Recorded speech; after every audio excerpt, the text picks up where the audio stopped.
A new kind of taxi has set up shop in Spokane, but controversy is riding shotgun. Local taxi owners call those ride-sharing companies like Uber and Lyft illegal. And KXLY4's Kylee Cruz is working for you tonight with why those popular ride-sharing companies are sparking conflict with some cabbies in town. Kylee?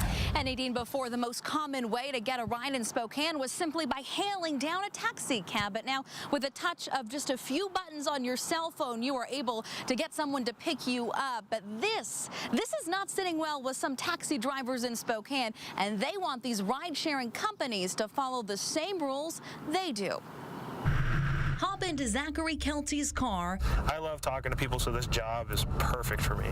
And you'll feel like you're chatting with an old friend. I wouldn't even call this a job. It's more for pleasure. Zachary drives for Lyft and Uber using his own Honda Civic. Both companies use apps to connect drivers with people who need a ride, but some want to put the brakes on it. You can't just walk into an industry and do anything you want to do. Meet Bill Boomer. He owns Bill's Friendly Cabs and has for 7 years.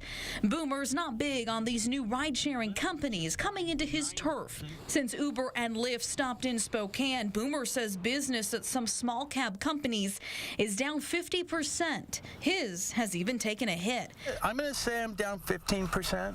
But competition isn't the only thing that bothers Boomer. I think they're totally illegal. I don't care if they come in, but they need to follow the laws. Boomer says with licenses, fees, and insurance, it costs $2 grand to set up a cab. He thinks it's unfair these drivers don't have to pay the same fees.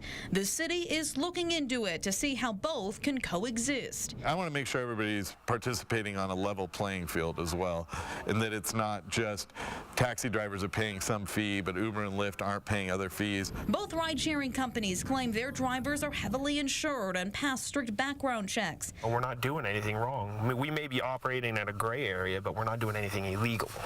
Zachary wants to keep the peace on the road and says he's willing to pay a fee to be behind the wheel. If they decide that I have to pay a yearly fee, I would be perfectly fine with that. I would not be against it, not one bit.